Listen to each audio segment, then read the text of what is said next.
மாஞ்சோலை தேயிலை தோட்ட தொழிலாளர்கள் ஏறக்குறைய 5 தலைமுறைகளாக அங்கே பணிபுரிந்து வரக்கூடியவர்களை இப்பொழுது கட்டாயப்படுத்தி வெளியேற்றக்கூடிய ஒரு அவல நிலை உருவாக்கப்பட்டிருக்கிறது. ஏதோ தொழிலாளர்கள் தான் விருப்பப்பட்டு கையெழுத்து இட்டு விட்டார்கள் என்பதை போன்ற ஒரு பிரமை உருவாக்கப்பட்டிருக்கிறது. ஆனால் உண்மையில் அவர்கள் யாரும் விருப்பப்பட்டு கையெழுத்திடவில்லை. இந்த அரசு சொல்லுவது, அது அதிகாரிகள் சொல்லுவதைப் போல, அது புலிகள் காப்பகமாக அறிவிக்கப்பட உடனேயே 1975ஆம் ஆண்டே ஏன் பிபிடிசி கம்பெனி மூடப்படவில்லை, அவர்கள் வெளியேற்றப்படவில்லை. ஒரு 580 குடும்பம் இருக்குது, 99 வருஷமா இருக்கிறாங்க. அவங்களை வெளியேற்றிட்டு ஆயிரக்கணக்கான வாகனங்களிலே சென்று சுற்றுலா சென்றால் அப்போ புலிகளுடைய வாழ்விடம் பாதிக்கப்படாதா? அங்க இருக்கக்கூடிய வனவிலங்குடைய நடமாட்டம் பாதிக்கப்படாதா? அப்போ நோக்கமெல்லாம் இந்த அப்பாவி தொழிலாளர்களை வெளியேற்றுவதிலும் அந்த தளத்தை வேறு ஏதோ ஒரு விதத்தில் யாரோ கைப்பற்றுவதற்காக நடக்கக்கூடிய முயற்சியாகவும், பிபிடிசி நிர்வாகத்துக்கு அவர்கள் கட்ட வேண்டிய பணத்திலே இருந்து அவர்களை தப்பித்து ஓடுவதற்கு மட்டுமே இந்த அரசு ஒரு நடவடிக்கையில் ஒரு பின்னால் ஒரு மனசில் வச்சு செயல்படுவதாகவே நாம் பார்க்க வேண்டியிருக்கிறது. அனைவருக்கும் என்னுடைய மாலை நேர வணக்கம். இன்று ஒரு முக்கியமான விஷயம் குறித்து பத்திரிகையாளருடைய சந்திப்பை நாங்கள் ஏற்பாடு செய்திருக்கிறோம். திருநெல்வேலி மாவட்டம் அம்பாசமுத்திரம் தாலுகாவில் உள்ள மாஞ்சோலை தேயிலை தோட்ட தொழிலாளர்கள் ஏறக்குறைய 5 தலைமுறைகளாக அங்கே பணிபுரிந்து வரக்கூடியவர்களை இப்பொழுது கட்டாயப்படுத்தி வெளியேற்றக்கூடிய ஒரு அவல நிலை உருவாக்கப்பட்டிருக்கிறது. எனவே அவர்களுடைய வாழ்வாதாரத்தை மாஞ்சோலை தேயிலை தோட்டங்களிலேயே தமிழ்நாடு அரசு அதே போல மத்திய அரசு ஏற்பாடு செய்தர வேண்டும் என்பது குறித்து இன்று நாங்கள் மாஞ்சோலை தேயிலை தோட்டங்களிலே பணிபுரியக்கூடிய தேயிலை தோட்ட தொழிலாளர்கள் 18 பேரும் வருகை புரிந்திருக்கிறார்கள். அவர்களோடு நம்முடைய பத்திரிகையாளர் சந்திப்பை ஏற்பாடு செய்திருக்கிறோம். அதே போல அவர்களுடைய வாழ்வாதாரத்தை மாஞ்சோலையை ஏற்படுத்தி தர வேண்டும் என்ற உணர்வோடு ஒத்த கருத்தோடு இருக்கக்கூடிய பல தமிழ் அமைப்புகள், அன்பு சகோதரர் வியனரசு உட்பட பலரும் இந்த நிகழ்ச்சியிலே பங்கு பெற்றிருக்கிறார்கள். மாஞ்சோலை தேயிலை தோட்டம் என்பது 1929ஆம் ஆண்டு அன்றைய காலகட்டத்தில் அந்த வன நிலம் திருவிதாங்கூர் சமஸ்தானத்துக்கு கீழ் இருந்தது. அது பின்னர் சிங்கமட்டி ஜமீர் என்பவருடன் அது பராமரிக்க ஒப்படைக்கப்பட்டது. அந்த ஜமீன் பல்வேறு காரணங்களுக்காக அந்த வனப்பகுதியை பாம்பே பர்மா ட்ரேடிங் கார்ப்பரேஷன் என்று அழைக்கப்படக்கூடிய ஆங்கிலேய கம்பெனிக்கு 99 வருட குத்தகைக்கு அதை அவர்கள் வழங்கினார்கள். அந்த வனப்பகுதியில் அதன் பின்பு தேயிலை, காப்பி, மிளகு உட்பட பல்வேறு விதமான வனப்பகுதியில் விளையக்கூடிய பொருட்கள் விளைவிக்கப்பட்டன. 1929க்கு முன்பாகவே அங்கே பணிபுரிவதற்காக, அங்கே இருக்கக்கூடிய காடுகளை செலுத்துவதற்காக எந்த விதமான போக்குவரத்து வசதிகளும் இல்லாத அந்த நேரத்தில் தூத்துக்குடி மாவட்டம், திருநெல்வேலி, தென்காசி, விருதுநகர் மற்றும் பல்வேறு தென் மாவட்டங்களிலிருந்து பலர் விருப்பப்பட்டும் பலர் விருப்பப்படாமலும் பல்லாயிரக்கணக்கான தொழிலாளர்கள் அங்கே அழைத்து செல்லப்பட்டார்கள் அல்லது இழுத்து செல்லப்பட்டார்கள். இன்று கட்டாயப்படுத்தி வெளியேற்றப்படக்கூடிய நிலைக்கக்கூடிய தொழிலாளர்களுடைய மூதாதையர்கள் அந்த தேயிலை தோட்டங்களை உருவாக்குவதற்காக பலர் உயிரிழந்திருக்கிறார்கள். பலர் தங்களுடைய வாழ்க்கையை அர்ப்பணித்திருக்கிறார்கள். இப்பொழுது 1929ஆம் ஆண்டு குத்தகைக்கு பெற்ற பிபிடிசி நிர்வாகம் சட்டப்படி 99ஆம் ஆண்டு என்பது 99 வருடம் என்பது 2028ஆம் ஆண்டு முடிவடைய இருக்கிறது. 4 வருடங்களுக்கு முன்பாகவே அவர்கள் தேயிலை தோட்டங்களை மூடிவிடப் போவதாக ஒரு செய்தியை சொல்லி, ஆனால் அதை எந்த இடத்திலேயும் அவர்கள் எழுத்துப்பூர்வமாக குறிப்பிடாமல் இப்பொழுது அங்கே பணிபுரியக்கூடிய 584 குடும்பங்களை சேர்ந்தவர்களை ஆகஸ்ட் மாதம் 7ஆம் தேதிக்குள்ளாக அவர்கள் இப்படி இருக்கக்கூடிய மாஞ்சோலை என்பது அந்த தேயிலை தோட்டத்தில் 5 பிரிவுகள் உண்டு. ஒன்று அம்பாசமுத்திரம் மணிமுத்தாறு பகுதி போனவுடன் முதல் பகுதியாக இருக்கக்கூடியது. அது 222 ஹெக்டேரில் அது உருவாக்கப்பட்டிருக்கிறது. அதற்கு பிறகு 4 முக்கு என்பது, அதுக்கு பிறகு ஊத்து என்பது, அதுக்கு பிறகு குதிரைவெட்டி என 5 பகுதிகளிலே தேயிலை தோட்ட தொழிலாளர்கள் அங்கே வேலைக்கு அமர்த்தப்பட்டிருக்கார்கள். இப்போ அவர்கள் அனைவரையும் ஆகஸ்ட் மாதம் 7ஆம் தேதிக்குள்ளாக அவர்கள் தங்களுடைய குடியிருப்புகளில் இருந்து வெளியேறிவிட வேண்டும் என்று அந்த பிபிடிசி நிர்வாகம் ஒவ்வொரு தொழிலாளியாக தனித்தனியாக அழைத்து பேசி என்பதை காட்டிலும் மிரட்டியும் உருட்டியும் அச்சுறுத்தியும் அவரிடத்திலே விருப்பப்பட்டு அவர்கள் கையெழுத்து இடாமல், ஆனால் அவரிடத்திலே கட்டாயப்படுத்தி அந்த கையெழுத்தை பெற்றுக்கொண்டு விருப்ப ஓய்வு என்ற பெயரில் அவர்களை இப்பொழுது வெளியேற்றுவதற்குண்டான திட்டமிட்டு வருகிறார்கள். இவர்கள் எந்த காரணத்தை கொண்டும் இவர்கள் வெளியேற்றப்படக்கூடாது. இவர்கள் ஏறக்குறைய 99 வருடங்கள் 100 வருடங்களுக்கு மேலாக அந்த பகுதியில் குடியிருந்து வருகிறார்கள். எனவே அவருடைய வாழ்வாதாரத்தை மாஞ்சோலை பகுதியிலே ஏற்படுத்தி தர வேண்டும் என்று நான் தனிப்பட்ட முறையில் தமிழ்நாடு முதலமைச்சர் அவர்களுக்கு கடிதம் எழுதியிருக்கிறேன். அதே போல சென்னை உயர்நீதிமன்றம் மதுரை கிளையிலேயும் வழக்கு தொடுத்திருக்கிறோம். அதே போல இங்கே இருக்கக்கூடிய ரோஸ்மேரி என்ற சகோதரி அங்கே இன்றும் பணிபுரியக்கூடிய தொழிலாளி, அவரும் மதுரை உயர்நீதிமன்ற கிளையிலே ஒரு வழக்கை பதிவு செய்திருக்கிறார். அதே போல் மற்ற 4 பேரும் பதிவு செய்திருக்கிறார்.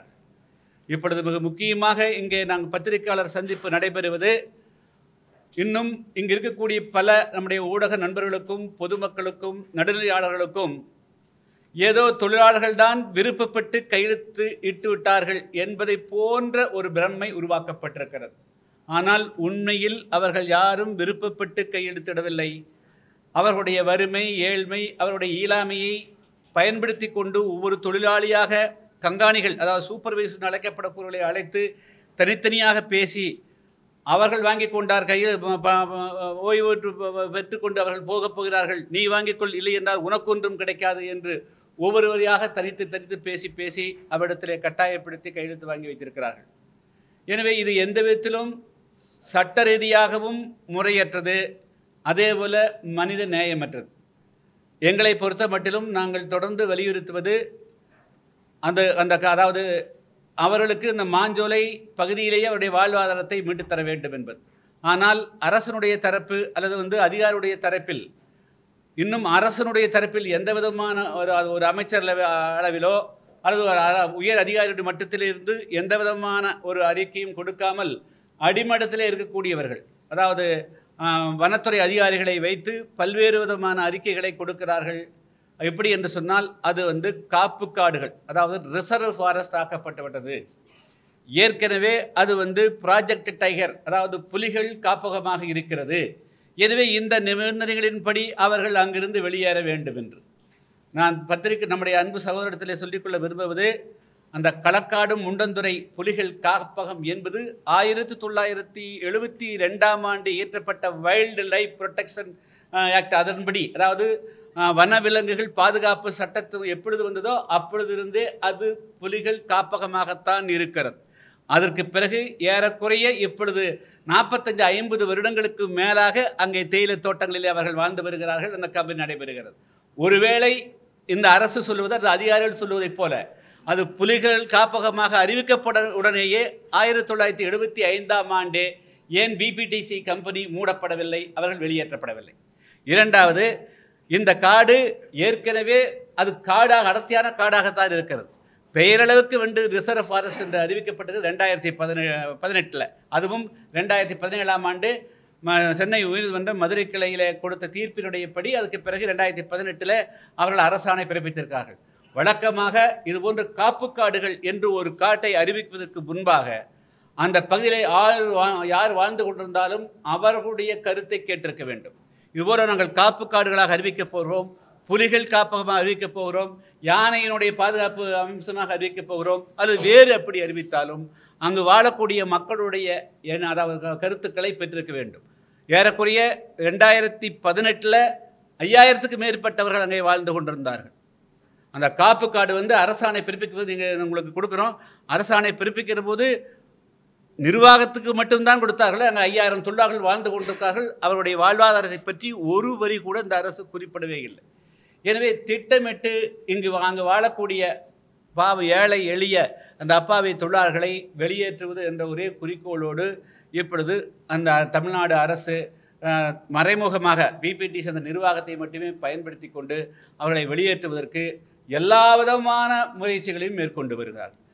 அடிக்கடி ஒரு வாரத்துக்கு ஒரு முறை அங்கே இருக்கக்கூடிய குடியிருக்கக்கூடிய மின்சாரத்தை துண்டித்து விடுகிறார்கள். குடியிருப்பை துண்டித்து விடுறாங்க. ஒரு டெலிஃபோன் ஐடிக்கு அதாவது தொலைத்தொடர்புக்கு வாய்ப்பில்லாமல் போகுது. ஸோ இதுபோல் தொடர்ந்து அந்த மக்களை அச்சுறுத்தி வருகிறார்கள். அவர்கள் கடந்த 1.5 மாத காலமாக அவர்களுக்கு எந்த விதமான வேலைகளுமே இல்லை. அவர்கள் எப்படி 1.5 மாதமாக வேலை இல்லைன்னா அந்த தொழிலாளியால் வாரம் சம்பளம் அந்த மாத சம்பளம் வாங்கித்தான் அவர்களால் வாழ முடியுங்கிற போது இது மாதிரி 1.5 மாதம் அந்த தொழிற்சாலையை மூடி வச்சுட்டு வேலை கொடுக்காமல் இருந்தால் அவர்களுடைய வாழ்வாதாரம் என்னாகும்? எல்லாருடைய குழந்தைகளும் பணம் கட்டித்தான் அவங்களுக்கு இவர்கள் மாத சம்பளம் வாங்குறதுனால அவங்களுக்கு எந்த விதமான சலுகைகளும் கிடையாது. அவர்கள் பெரும்பாலானவர்கள் ஷெட்யூல்டு காஸ்ட் பட்டியலின் பிரிவில் இருந்தாலும் கூட அவர்கள் மாதத்தம் சம்பளம் பெறுகின்ற காரணத்தினால அவர்களுக்கு அரசு கொடுக்கக்கூடிய பல சலுகைகள் அவர்களுக்கு கிடையாது. எனவே பல குழந்தைகள் அவர்களுக்கு தங்களுடைய குழந்தைகளை எல்லாம் பணம் கட்டித்தான் படிக்க வேண்டிய நிலையிலே இருக்கிறார்கள். இப்பொழுது அவருடைய நிலைமை மிகவும் மோசமாக இருக்கிறது. என்னுடைய கேள்வியெல்லாம் நம்முடைய இவர்கள் இடத்துல நீங்கள் கேள்வி கேட்டு நீங்கள் தனித்தனிமையில் பேச வேண்டும் என்பதுதான் என்னுடைய விருப்பம். அவர்கள் தங்களுடைய சொந்த விருப்பத்தின் பேரில் அவர்கள் விருப்ப எழுதி கொடுக்கப்படவில்லை. ஒருவேளை அந்த பிபிடிசி கம்பெனி 2028ஆம் ஆண்டு போவதற்கு முன்பாக 2018 போவதாக இருந்தாலும் கூட அவர்கள் போய்கொள்ளலாம். ஆனால் அங்கு வாழக்கூடிய அந்த மக்கள் ஏறக்குறைய 5 தலைமுறைகளாக அங்கே வாழ்ந்துவிட்ட காரணத்தினால் அவர்களுக்கு வாழ்வாதாரத்தை கொடுப்பதற்கு 2006ஆம் ஆண்டு வன உரிமை சட்டம் ஃபாரஸ்ட் ரைட்ஸ் ஆக்ட் என்பது இந்திய நாடாளுமன்றத்தில் மத்திய அரசால் இயற்றப்பட்டிருக்கிற சட்டம்.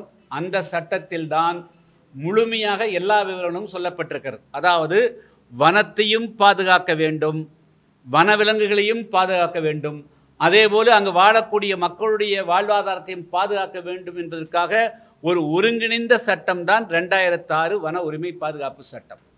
தமிழ்நாடு அரசு இந்த வன உரிமை சட்டத்தை பயன்படுத்தி மாஞ்சோலையில் வாழக்கூடிய தமிழர்களை வாழ வைப்பதற்கு பதிலாக அந்த அப்பாவிகளை அங்கிருந்து வெளியேற்றி அவர்களை அனாதைகளாக தெருவிலே கொண்டு நிறுத்துவதற்கு மட்டுமே இந்த அரசனுடைய நடவடிக்கை இருப்பதாக தெரிகிறது. இந்த 1929 மாஞ்சோலையை 8373 ஏக்கர் அந்த பிபிடி பாம்பே பர்மா ட்ரேடிங் கார்பரேஷனுங்கிறது யார் அதனுடைய நிர்வாகி என்று சொன்னால் பாகிஸ்தானுடைய நிறுவனர் ஜின்னா அவர்களுடைய மகள் வழி பேரன்தான் நுசில் வாடியா. அவர்தான் இன்று வரையிலும் அதனுடைய 99% பங்குகளை வைத்திருக்கிறார். அவர்கள் இப்பொழுது இந்த மக்களுக்கு இவர்களை கட்டாயப்படுத்தி வெளியேற்றுகிறார்கள். ஆனால் இந்த 8373 ஏக்கராவுக்கும் கடந்த இந்த 90 வருஷமாக அரசுக்கு தமிழ்நாடு அரசுக்கு அவர்கள் குத்தையாக செலுத்தியது ஒரு ஏக்கராவுக்கு ₹1.75 மட்டுமே. அதாவது ஆண்டொன்றுக்கு 14,000 ரூபாய் மட்டும்தான் அவர்கள் குத்தையாக செலுத்தி வந்திருக்கிறார். ஆனால் அதை கூட அவர்கள் கொடுக்காத காரணத்தினால் தமிழ்நாடு அரசு கடும் நடவடிக்கை எடுத்து இப்போ அவர்கள் ஏறக்குறைய 300 கோடி ரூபாய்க்கு மேலாக பாக்கி வைத்திருக்கிறார். 2018ஆம் ஆண்டு இவர்கள் பல வயலேஷன்ஸ், அதாவது அங்கே குசுங்குலியார் அப்படிங்கிறது மணிமுத்தாறு அணைக்கு வரக்கூடிய நீர்பிடிப்பு கேட்ச்மெண்ட் ஏரியா, அதில் 970 ஏக்கர் மிகவும் அற்புதமான காடுகளை அதுகளை அழித்ததுக்கு இவங்க மேலே எஃப்ஐஆர் இருக்குது. அவ்வளவு வனப்பகுதி அழிச்சிருக்கிறாங்க.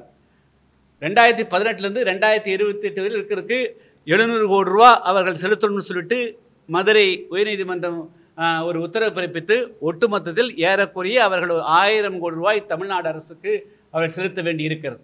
ஆனால் இதிலிருந்து இப்போ 2028 போகணும்.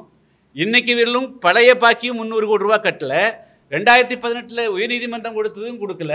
அதில் 700 கோடி, இதில் ஒரு 400-500 கோடி, 1200 கோடி ரூபாய் அப்படியே ஏப்பம் விட்டு இந்த பிபிடிசி கம்பெனி வெளியேறுவதற்கு தமிழ்நாடு அரசு உடந்தையாக இருக்க போகிறதா என்பதுதான் எங்களுடைய கேள்வி. இதில் ஏதோ உள்நோக்கம் இருக்கிறது. அதாவது இதில் என்னென்ன சொல்கிறாங்க, கடந்த 4 தினங்களுக்கு முன்பு மதுரை கிளையில் அதாவது விசாரணை நடைபெற்று கொண்டிருந்த பொழுது அங்கே இருக்கக்கூடிய அந்த வழக்கின் போது தமிழ்நாடு பப்ளிக் ப்ராசிக்யூட்டர் என்ன பேசுகிறாரு, ஜிபி என்ன பேசுகிறாரு, இந்த அவர்களெல்லாம் வெளியேற்றிய பிறகு அதை நாங்கள் எக்கோ டூரிசம், அதாவது சூழல் சுற்றுலா ஏற்படுத்தி தரோம்னு நான் நண்பர்களிடத்தெல்லாம் கேட்டுக்கொள்ள விரும்புகிறேன். அங்கே ஒரு 580 குடும்பம் இருக்குது, 99 வருஷமாக இருக்கிறாங்க. அவங்களை வெளியேற்றிட்டு ஆயிரக்கணக்கான வாகனங்களிலே சென்று சுற்றுலா சென்றால் அப்போ புலிகளுடைய வாழ்விடம் பாதிக்கப்படாதா? அங்கே இருக்கக்கூடிய வனவிலங்குடைய நடமாட்டம் பாதிக்கப்படாதா? அப்போது நோக்கமெல்லாம் இந்த அப்பாவி தொழிலாளர்களை வெளியேற்றுவதிலும் அந்த தளத்தை வேறு ஏதோ ஒரு விதத்தில் யாரோ கைப்பற்றுவதற்காக நடக்கக்கூடிய முயற்சியாகவும் பிபிடிசி நிர்வாகத்துக்கு அவர்கள் கட்ட வேண்டிய பணத்திலே இருந்து அவர்களை தப்பித்து ஓடுவதற்கு மட்டுமே இந்த அரசு ஒரு நடவடிக்கையில் ஒரு பின்னால் ஒரு மனசில் வச்சு செயல்படுவதாகவே நாம் பார்க்க வேண்டியிருக்கிறது. எனவே நம்முடைய இன்று நான் அனைவரையும் கேட்டுக்கொள்வது, தமிழ்நாடு அரசை மீண்டும் கேட்டுக்கொள்வது, நாளை அதாவது தமிழ்நாடு அரசு ஒரு ஆக்கப்பூர்வமான நடவடிக்கை எடுக்கணும். இந்த தொழிலாளர்களை மாஞ்சோலையிலிருந்து வெளியேற்றுவதில் எந்த விதமான நியாயம் கிடையாது. ஏன்னா இங்கே இவங்களை வெளியேற்றிட்டா நீலகிரி மாவட்டம் கூடலூரில் 1968லேருந்து 72க்கு இடையில் ஏறக்குறைய 6 லட்சம் தமிழர்களை அதே போல் நாங்கள் சிலோனில் தேயிலை தோட்டங்களில் பணிபுரிந்தவர்களை குடியுரிமை பறித்து வாக்குரிமை பறித்து அனுப்பிச்சி வச்சாங்க கப்பலாக. ஸ்ரீமாவோ லால் பகதூர் ஒப்பந்தத்தின்படி இப்பொழுது அவர்களையும் மெல்ல மெல்ல அந்த காடுகளை எல்லாம் அதாவது தேயிலையெல்லாம் காடுகளாக்குறோம்னு சொல்லிட்டு அவர்களுடைய வாழ்வுரையும் பறிக்கிறார்கள். மாஞ்சோலையில் ஒரு தப்பு நடந்து விட்டுட்டோம்னா அடுத்து இலங்கையில் வந்த தமிழர்கள் அவங்க 10 லட்சம் பேர் வீதிக்கு வந்துடுவாங்க, வால்பாறையிலேருந்து வந்துடுவாங்க. இதனுடைய பாதிப்பு இந்தியா முழுமைக்கும் பல வனப்பகுதியில் வாழக்கூடிய பழங்குடி மக்கள், பழங்குடி அல்லாத அந்த வனப்பகுதியில் வாழக்கூடிய மக்களுடைய வாழ்வாதாரம் முற்றாக பாதிக்கப்படும். எனவே தமிழ்நாடு அரசு எந்த காரணத்தை கொண்டும் சமூக நீதி பேசுவதிலே இல்லை, சமூக நீதியை அமல்படுத்துவதுதான் இருக்கிறது. எனவே ஏறக்குறைய 5-6 தலைமுறைகளாக மாஞ்சோலை பகுதியில் வாழ்ந்து கொண்டிருக்கக்கூடிய அந்த தமிழ் மக்களுடைய வாழ்வாதாரத்தை மாஞ்சோலையிலே நிலைநாட்டுவதற்கு 2006ஆம் ஆண்டு மத்திய அரசினுடைய வன உரிமை பாதுகாப்பு சட்டத்தை அமல்படுத்த வேண்டும். அதன் மூலமாகவே தீர்வு காண வேண்டுமே தவிர எந்த காரணத்துடனும் காவல்துறையை பயன்படுத்தியோ அல்லது தொழிலாளர் நலத்துறையை பயன்படுத்தி அல்லது மாவட்ட ஆட்சியரை பயன்படுத்தி அவர்களை வெளியேற்றுவதற்கு உண்டான எந்த முயற்சியும் எடுக்கக்கூடாது. அவர்களுக்கு இப்பொழுது நிர்வாகம் கொடுக்க முன்வந்திருக்கக்கூடிய 2 லட்சம் ரூபாயும் 2.5 லட்சம் 3 லட்சத்தை வைத்து அவர்கள் 1 சென்ட் வீட்டு மனை கூட இல்லாதவர்கள், பல பேர் விதவைகளாக இருக்கிறார்கள். இவர்களெல்லாம் அங்கே கீழே சென்று இந்த 2.5 லட்சம் ரூபாயை வைத்துக்கொண்டு அவர்கள் எப்படி குடும்பம் நடத்த முடியும்? அங்கே அவங்க பெண்களெல்லாம் கேட்டு பாருங்க, கீழே போய் இந்த 1.5 மாதத்துக்குள்ளே ஒருவேளை நம்மளை வெளியே அனுப்பிச்சிடுவாங்களோ, அப்போ நம்ம ஏதாவது வேலைக்கு போகலாம்னு கீழே போய் கேட்டால் உனக்கு 55 வயசு ஆகிப்போச்சு, 50 வயசு ஆகிப்போச்சு, உங்களுக்கு வேலை கிடையாது அப்படின்னு பல்வேறு விதமான அந்த மக்களுக்கு வேலை வாய்ப்பும் கிடைக்காது போன்ற சூழ்நிலை ஏற்படுகிறது. எனவே அவர்கள் கட்டாயப்படுத்தி மாஞ்சோலிலிருந்து வெளியேற்றப்பட்டால் அவர்களுடைய வாழ்வாதாரம் பாதிக்கப்படுவதல்ல, அவர்கள் தற்கொலை நிலைக்குத்தான் தள்ளப்படக்கூடிய சூழ்நிலை ஏற்படுமே தவிர அது பசி பட்டினியோடு மாளக்கூடிய சூழ்நிலை தான் ஏற்படுமே தவிர அவருடைய வாழ்வு பாதுகாக்கப்படாது. எனவே அந்த அந்த தவறான செயலுக்கு தமிழ்நாடு அரசு எந்த காரணத்தை கொண்டும் அதுக்கு துணை விடக்கூடாது, உடந்தையாக இருந்து விடக்கூடாது. அந்த இருக்கக்கூடிய 550 குடும்பங்களையும் மாஞ்சோலையிலே வாழ்வதற்கு உண்டான ஒரு உரிய நடவடிக்கை எடுக்க வேண்டும். 2006ஆம் ஆண்டு வன உரிமை சட்டத்தின்படி அவர்களுக்கு அங்கேயே ஒவ்வொருவருக்கும் 5 ஏக்கர் கொடுக்கலாம், 7 ஏக்கர் கொடுக்கலாம், 10 ஏக்கர் வெல்லும் கொடுப்பதற்கும் சட்டத்திலே இடம் உண்டு. யாரும் வனத்தை பட்டா போட்டு கேட்பதில்லை, அனுபவதற்கான உரிமை. இப்படித்தான் தமிழ்நாட்டினுடைய பல பகுதிகளிலும் பல்லாயிரம் லட்சக்கணக்கான மக்கள் அந்த வனப்பகுதியிலே வாழ்ந்து கொண்டிருக்க. குறிப்பாக தேனி மாவட்டம் வருசநாடு என்ற பகுதியில் ஏறக்குறைய 10,000 குடும்பங்கள், அதாவது வைகை என்ற பகுதியில் வந்து இரு மருங்கிலும் பல பேர் வாழ்ந்து கொண்டிருக்கிறார்கள். இப்போ எண்ணற்ற பகுதிகளில் மக்கள் வாழ்கிறார்கள். இதில் தவறாக முடிவெடுத்துட்டுனா வால்பாறையிலிருந்து ஏறக்குறைய 1,00,000 பேர் கீழே இறங்கணும், கூடலூர்லேருந்து ஒரு 10,00,000 பேர் கீழே இறங்க வேண்டியிருக்கும். அப்புறம் அதே போல் ஏற்காடுலேருந்து கீழே வர வேண்டியிருக்கும். எல்லா தேயிலை காப்பி தோட்டங்களையும் மூட வேண்டியிருக்கும். அங்கே இருக்கக்கூடிய இங்கே கீழே வந்து என்ன வேலை இருக்குது அந்த மக்களுக்கெல்லாம். எனவே அவர்கள் பசியோடும் பட்டினியோடும் கிடக்கக்கூடிய ஒரு நிலைமை ஏற்படும். அதனால் தமிழ்நாடு அரசு ஒரு முறையான நடவடிக்கை மாஞ்சோலை தேயிலை தோட்ட தொழிலாளர்களை காப்பாற்றுவதற்கு 2006ஆம் ஆண்டு வன உரிமை சட்டத்தை அமல்படுத்தி அவருடைய வாழ்வாதாரத்தை பாதுகாக்க வேண்டும் என்று நான் கேட்டுக்கொள்கிறேன். நாங்கள் வந்து ஏறக்குறைய 26 துறைக்கு மத்திய அரசனுடைய ஒன்று இந்த டைகர் ப்ராஜெக்ட்டுக்கு மட்டும் வந்து எழுதுனா பெங்களூர் வந்து அவங்க மட்டும்தான் இங்கே சீஃப் வைல்டு லைஃப் வார்டனுக்கு மட்டும் உடனடியாக போய் ஆய்வு பண்ணி எழுதிக்கிறாங்க. மற்றபடியாக தமிழ்நாடு அரசு நீதிமன்றத்தில் அந்த மாவட்ட ஆட்சியருடைய அறிக்கை, நாங்கள் வந்து 3.5 லட்சத்தில் கீழே வந்து வீடு கொடுக்கணும்னு சொல்கிறாங்க. அப்புறம் நாங்கள் என்ன அம்பேத்கருடைய இது பேரில் இருக்கக்கூடிய இதில் கடன் கொடுக்குறோம்னு சொல்கிறாங்க. இவங்க இந்த பாருங்கள், இவங்கெல்லாம் போய் இன்றைக்கி எப்போ கடன் வாங்கி என்ன தொழில் செஞ்சு எப்படி கட்டுவாங்க ஆச்சுங்களா? பணமே ஃப்ரீயாக கொடுத்தாலும் கூட அவங்களால தொழிலெலாம் செஞ்செல்லாம் காப்பாது. அவனுக்கு வந்து தேயிலை பறிக்கிறது தவிர, தேயிலை உரமிடுவது தவிர, கவாத்து விட்டுவது தவிர, ஃபேக்டரியில் வேலை செய்வதை தவிர வேறு எந்த தொழிலும் அவர்களுக்கு பரீட்சையுமே இல்லை. அதனால் அரசனுடைய வேறு எந்த உதவிகளும் அவர்களுக்கு உதவாது. அவங்களுடைய கிளைமேட்டே அவங்களுக்கு வந்து ஒத்துவராது. அதனால் அவங்களுக்கு வந்து அவங்களுடைய வாழ்வாதாரத்தை அங்கேயே ஏற்படும். 2006 சட்டத்தில் நான் அதுதான் கொடுத்துருக்குறேன், உங்களுக்கு கொடுத்துருக்குறது அதுதான் கொடுத்துக்கிறேன். அது தயவுன்னு நீங்கள் எல்லோரும் கொஞ்சம் பொறுமையாக படித்து பாருங்கள். அதில் அவங்களுடைய வாழ்வாதாரத்தை அந்தந்த பகுதியை பாதுகாக்கிறதுக்கு சட்டத்தில் இடம் இருக்குது. இதன் சட்டத்தின்படி யாரையும் வந்து அதாவது வனப்பகுதியில் வாழக்கூடிய மக்களை அவருடைய வாழ்வாதாரம் அந்த பகுதியாக இருந்தால் அவர்களை வெளியேற்றுவதற்கு எந்த வித சட்டத்தில் இடம் கிடையாது. ஆனால் தமிழ்நாடு அரசு அந்த பிபிடிசி நிர்வாகத்தை பயன்படுத்தியும், வனத்துறையை பயன்படுத்தியும், காவல்துறையை பயன்படுத்தியும், அதே போல் தொழிலாளர்களை பயன்படுத்தி அவர்களை கட்டாயமாக வெளியேற்றுவதற்கு உண்டான எல்லா நடவடிக்கையும் எடுக்கிறாங்க. அப்பப்போ கரண்ட் ஆஃப் பண்ணுறாங்க, தண்ணி கட் பண்ணுறாங்க. ஸோ அதனால் வந்து இந்த மாதிரி வந்து மூன்றாம் தர நடவடிக்கைகள் வந்து தமிழ்நாடு அரசுடைய எந்த துறையும் ஈடுபடக்கூடாது. தமிழ்நாடு முதலமைச்சர் அவர்கள் இது வந்து மனிதநேயத்தோடு நடக்கிறது ஒன்று. ரெண்டாவது, அவர்களுக்கு சட்டமே இருக்குது, நீங்கள் சட்டத்தை மட்டும் அமலாக்கினா போதும். நாங்கள் வந்து சட்டத்துக்கு அப்பாற்பட்டது 2006 சட்டத்தை எப்படி அமலாக்கப்படலாம் என்பதற்கு ஒரு உயர்மட்ட குழு நீங்கள் நியமிக்கலாம். அந்த மக்களுக்கு வந்து எப்படி அதுக்கும் வந்து விதிகள் இருக்குது. கிராம சபை அந்த பகுதியில் கூடிய மக்கள் தான் முடிவு பண்ணணும் அப்படிங்கிறதெல்லாம் இருக்குது. அதனால் அந்த 2006 சட்டத்தை மறந்து விட்டு அல்லது அதை வந்து ஒதுக்கி வைத்து விட்டு அவருடைய வாழ்வாதாரத்துக்கு தீர்வு காண்பதற்கு மாநில அரசு எந்த முயற்சியும் எடுக்கக்கூடாது. அதுக்குள்ளே தான் மாநில அரசு அது தீர்வு காண வேண்டும். அல்ல அது பேசுறதுக்கே முடியலைங்க. அதாவது இவங்க கழுத்து மேலே கத்தி வச்ச மாதிரி தொழிலாளர்கள் இங்கிருந்து கீழிருந்து மேலே போய் பார்க்க விட மாட்டேங்கிறாங்க. செக் போஸ்ட் போட்டுக்கிறாங்க. அவங்க நிறுவனம் இல்லை, போலீஸ் போடுதுங்க. நிறுவனத்தை இப்போ வந்து அதாவது வந்து பேர் நடவடிக்கை எடுக்கிறதெல்லாம் நிறுவனம், எழுத்துவரும் கொடுத்தா நிறுவனம், தடுக்கிறதெல்லாம் இவங்க பண்ணுறாங்க. செக் போஸ்ட் வந்து கீழே அம்பாசமுத்திர மணி அமுத்தார் பகுதியில் செக் போஸ்ட் பிடிச்சிக்கிறான். யார் நாங்களே நானே போகிறதுக்கு அன்றைக்கி போகிறதுக்கு வந்து நாங்கள் போனோம். நாங்களே 2 மணி நேரம் போராடி அதுக்கு பிறகு தான் போக முடிஞ்சது. ஸோ இதுபோல் வந்து அரசுக்கு சாதகம் இருந்தால் அவங்கள அனுப்புகிறாங்க. அவங்ககிட்ட இந்த உண்மையை வந்து எடுத்துருவாங்க, தொழிலாளிகளுடைய வந்து அவங்க குறை சொல்லிடுவாங்கன்னு சொன்னால் உடனடியாக காவல்துறை வச்சு எஸ்பி வந்து நின்றுக்கிறாரு அந்த செக் போஸ்ட்டில். அதெல்லாம் அவசியமே இல்லாது. அது வனத்துறை பாதுகாக்க வேண்டியது காவல்துறைக்கு எங்கள் வேலை இருக்குது. ஸோ அதனால் வந்து அவங்க முழுக்க அது நோக்கமெல்லாம் ஒரு தவறான நோக்கமாக இருக்குது. அது கூடாதுங்கிறது தான் என்னுடைய இல்லை. அவங்களுக்கு அதாவது கோர்ட்டுடைய 99 வருஷம் குத்தகை முடியுதுங்க. 2028 பிப்ரவரி மாதம் 11ஆம் தேதியோடு முடிஞ்சது. 11/11/2028 அவங்களுக்கு முடிஞ்சிருது. 4 வருஷத்துக்கு மேலே போகிறான். நீ 4 வருஷத்துக்கு மேலே க்ளோஸ் பண்ணுற போது நீ வந்து இத்தனை வருஷம் 99 வருஷமாக அது எல்லாமே வந்து ஆர்கானிக் டீங்க. இந்தியாவில் வந்து முதல் ஆர்கானிக் டீயே வந்து அங்கே ஊத்துல எஸ்டேல் தான் வந்தது. ஏறக்குறைய 4000 ஏக்கராவில் வந்து ஆர்கானிக் டீ போட்டிருந்தாங்க. அவ்வளவு லாபம். அது வந்து நார்வேஸ் ஸ்வீடனுக்கு தான் போச்சு. நாங்கள் 98 போராட்டம் அன்றைக்கி அன்றைக்கி வெறும் 35 ரூபா 40 ரூபா சம்பளம். இன்றைக்கி 454 ரூபா சம்பளம் வருது. அன்றைக்கி வந்து அவ்வளோ தூரத்துக்கு லாபம் சம்பாரிச்சுக்கிறாங்க. 4 வருஷத்துக்கு முன்கூட்டி அவங்க போகிற போது நிச்சயமாக அவங்க வந்து நீங்கள் உங்களுடைய வாழ்வாதாரத்தை நீங்கள் அரசிடம் பார்த்துக்குங்க, நாம் போகிறோன்னு தான் சொல்லணும். வீட்டை காலி பண்ணணும்னு சொல்கிறதுக்கு பிபிடிசிக்கு எந்த விதமான ரைட்ஸும் கிடையாது. அது வந்து இவங்களுடைய வாழ்வாதாரம், இவங்களுடைய பர்த் இது பிளேஸுங்க. அது அதுக்கு வந்து பிபிடிசிக்கு வந்து எந்த ரைட்ஸும் கிடையாது. அவங்க குத்தை உன்னுடைய குத்தை முடிஞ்சால் போயிட்டு வரணும். இப்போ உதாரணத்துக்கு ஒரு போர்ட்டு, ஒரு துறைமுகம் இருக்குது. அல்லது ஏர்போர்ட் இருக்குது, ஒரு கம்பெனிக்கு வந்து ஒரு 30 வருஷம் 40 வருஷம் கொடுக்குறாங்க. போகும்போது ஏர்போர்ட் தூக்கிட்டு எப்படி போக முடியும்?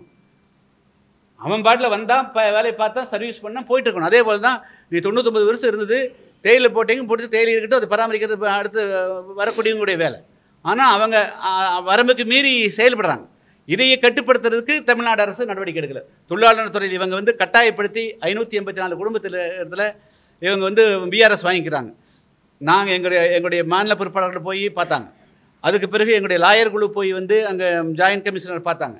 இது மாதிரி கட்டாயப்படுத்தி வாங்குறாங்க, அதை ரத்து பண்ணுங்கன்னு.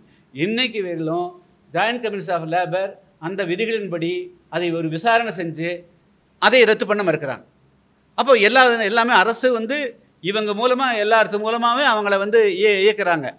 அரசு மட்டும் நேரடியாக முதலமைச்சரோ அல்லது தலைமைச் செயலாளரோ உள்துறை செயலாளரோ சொல்லாமல் கீழக்கூடிய அதிகாரிகளை பயன்படுத்தி அவர்களை வற்புறுத்தி அல்லது வந்து ஒரு துன்புறுத்தி அவங்களை வெளியேற்றக்கூடாது முயற்சி எடுக்கிறாங்க.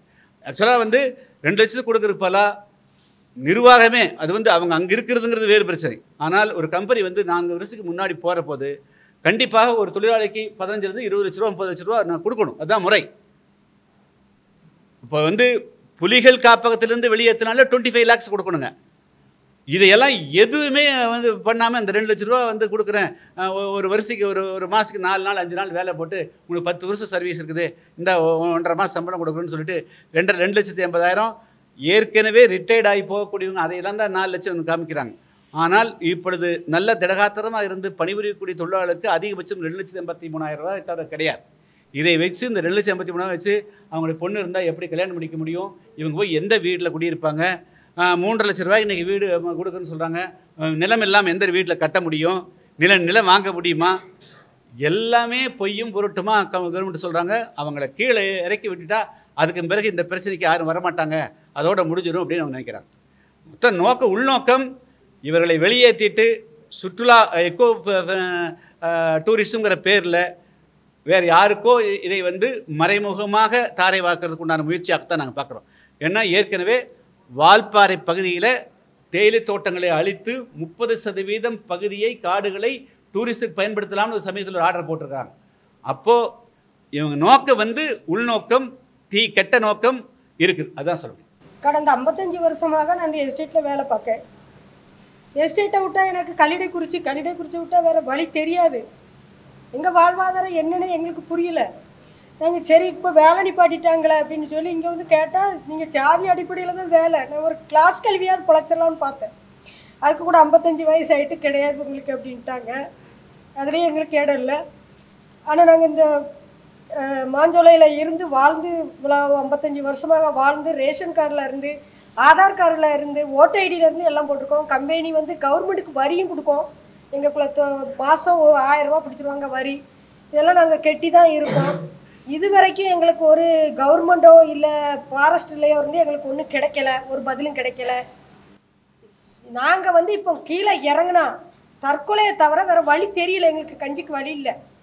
எங்கெல்லாமோ அம்பாசமுத்திரத்தில் இருந்து திருநெல்வேலி வரைக்கும் ஹோட்டலில் கட் பார்த்துட்டோம், ஒரு வேலை எங்களுக்கு கிடையாது. அதுலேயும் ஜாதி அடிப்படையில் தான் வேலை கொடுக்காங்க. நல்லா அலைஞ்சு 2-3 மாதமாக இப்போ 2 மாதமாக நான் அலைஞ்சு வேலைக்குன்னே பார்த்தேன், கிடைக்கல.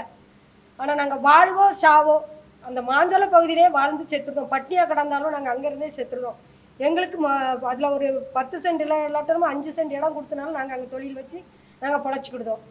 ஆனால் இனி நாங்கள் வந்து கீழே இறங்க மாட்டோம். ஒரு சொட்டு ரத்தம் நாங்கள் 15 வயசுலேருந்து நாங்கள் வேலை பார்த்துருக்கோம். ஒரு சொட்டு ரத்தம் இந்த கம்பெனியில் அட்டை குழிக்கில் வாழ்ந்து வேலை பார்த்தாச்சு.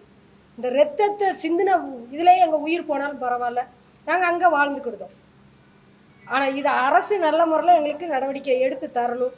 இல்லையா இப்போ நாங்கள் ஒரு 2 மாதமாக கரண்ட் எங்களை கட் பண்ணிட்டான். தண்ணி கிடையாது, குடிக்க கூட தண்ணி இல்லை மக்களுக்கு.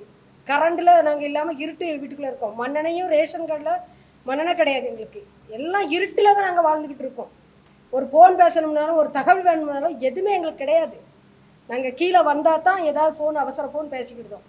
அல்லாமல் மக்களுக்கு வந்து எல்லா மக்களுக்கும் என்ன போன்ற எல்லா மக்களுக்கு லேபர் மக்களுக்கு எங்களுக்கு அங்கேயே வாழ்வு உரிமை கொடுத்து எங்களுக்கு அங்கே ஒரு இடம் கொடுத்து எங்களை வாழ வைக்க எல்லாத்துக்கிட்டையும் பணியுடன் கேட்டுக்கொள்கிறேன். கவர்மெண்ட்டு லோன் கொடுக்க வீடு ஆடு கொடுக்கணுன்னாங்க. அவங்க அப்படி லோன் கொடுத்து வீடு கொடுத்தாலும் வீடு வந்து எங்களுக்கு வேணும், வீடு இல்லை. அப்போ அந்த ஆடை வாங்கி என்ன செய்ய, லோனு கட்டுறதுக்கு எங்களுக்கு வேலை, அதாவது இவ்வளோ நாள் திருநெல்வேலியிலேருந்து அம்பாசமுத்திரம் வரைக்கும் ஒரு கிளாஸ் கல்வியாவது நான் பொழைச்சிக்கலாம் அப்படின்னு போய் கேட்டேன். வேலை இல்லாமல் அவங்களுக்கு 55, அதுலேயும் ஜாதி அடிப்படையில் தான் அங்கேயும் நடக்குது. அப்படிங்கிற நாங்கள் எங்கே போய் வேலை பார்ப்போம், இவங்களுக்கு எப்படி லோன் கட்ட முடியும்? அப்போ இந்த லோன் கட்டுறதுக்குனால எங்களுக்கு வேலை வேணுங்களா? வேலை எஸ்டேட்டில் இருந்தோம்னா நாங்கள் ஏதாவது ஏதோ எங்களால் முடிஞ்ச அளவுக்கு வேலை பார்த்து நாங்கள் சாப்பிட்டுக்கிடுவோம். அதாவது அங்கே நாங்கள் அந்த இடத்துல நாங்கள் விவசாயம் பண்ணி நாங்கள் சாப்பிட்டுக்கிடுதோம். ஆமாம், 10 ஏக்கர் நிலம் எங்களுக்கு கொடுத்தா போதும், அதில் நாங்கள் எது வேணாலும் வச்சு. ஆமாம், பால் எடுத்து கீழே அனுப்புவோம், பால் எடுத்து கீழே அனுப்புவோம், கடைக்கு அடித்து அதை வச்சு நாங்கள் பழச்சிக்குவோம். அதாவது அந்த எஸ்டேட்டில் எங்களுக்கு பிழைக்கிறதுக்கு நிறைய வேலை இருக்குது. ஏலக்காய் இருக்குது, கிராம்பு இருக்குது, திப்பிலி இருக்குது, எல்லாமே இருக்குது. தைலத்து காட்டில் எல்லாமே இருக்குது. அந்த அதில் உள்ளது எல்லாத்தையும் நாங்கள் வியாபாரம் பண்ண பார்த்து கீழே கொண்டு வந்து நாங்கள் சம்பாத்தியம் பண்ண. இப்போ 1 கிலோ ஏலக்காய்லாம் 1000 ரூபா இருக்குது. இந்த 1000 ரூபானாலும் நாங்கள் அங்கேருந்தே சம்பாத்தியம் பண்ணி அதை கொண்டு வந்து கீழே கொண்டு வந்து விற்று நாங்கள் எங்கள் பொழப்ப நாங்கள் பார்த்துக்கிடுவோம். அரசு எங்களுக்கு அந்த இடத்த நாங்கள் இத்தனை வருஷ காலம் அங்கே வாழ்ந்துட்டோம். அந்த இடத்த விட்டு நாங்கள் நவள மாட்டோம். அங்கேயே நாங்கள் வாழ்ந்து மண்ணுக்குள்ளே போனாலும் அங்கே தான். எங்கள் தாத்தா பாட்டி, எங்கள் அப்பா, எங்கள் அம்மா எல்லாத்தையும் நாங்கள் அங்கே தான் வச்சுருக்கோம். நாங்கள் கும்பிடுறதுக்கு கோயிலும் அங்கே தான் இருக்குது. இது வரைக்கும் நாங்கள் அங்கேருந்து இங்கே வந்து ஒரு வேலை தெரியாது. ஒரு தேலையை தவிர 15 வயசுலேருந்து வேலை பார்த்துருக்கோம். அந்த தேலையை தவிர ஒன்றும் தெரியாது. இந்த கல்லிடை குறிச்சி 4 முக்கு இதுகள்கிட்ட தான் தெரியும். எல்லா மக்களுக்கும் படிப்பறிவு இல்லை. எங்களுக்கு நாங்கள் படிப்பறிவு இல்லாதவங்க தான் அங்கே இருக்கோம். எங்கள் பிள்ளைகள் படிச்சிருக்காங்கன்னா அவங்க கீழே தான். அதுவும் நாங்கள் ஃபீஸ் கட்டி தான் படிக்க வைக்கோம். ஃபீஸ் கட்ட முடியாதவங்க அனாதி மடத்தில் சேர்த்து நான்லாம் என் பிள்ளைகளை 2 பிள்ளைகளையுமே அனாதி மடத்தில் தான் படிக்க வச்சேன். ஏன்னா எனக்கு ஃபீஸ் கட்டக்கு வழி இல்லை. என்னப்பில் என் பிள்ளைகளை 2 வயசுலேருந்து நான் அனாதி மடத்தில் சேர்த்து தான் என் பிள்ளைகள் படிச்சிருக்கேன். அதனால இப்போ நான் வந்து இங்கே வந்து வேலை பார்த்தாலும் என் பிள்ளைகளுக்கு காப்பாற்ற முடியாது. 1 சென்ட் இடம் கம்பெனி கொடுக்க 2 லட்ச ரூபா கொடுத்துருக்கு, 2,80,000 கொடுத்துருக்கு. 1 சென்ட்டுக்கு இப்போ நான் வீடு போய் கேட்டேன், 5 லட்ச ரூபா ஒத்திக்கு கேட்காங்க. நான் எங்கேருந்து கொடுக்க முடியும்? நான் ஒரு ஆள் உழைச்சி 5 லட்ச ரூபா ஒத்தி எங்கே பார்க்க முடியாது. அதனால எங்களுக்கு நாங்கள் வாழ்வோ சாவோ மேலேயே நாங்கள் வாழ்ந்துருக்கோம்.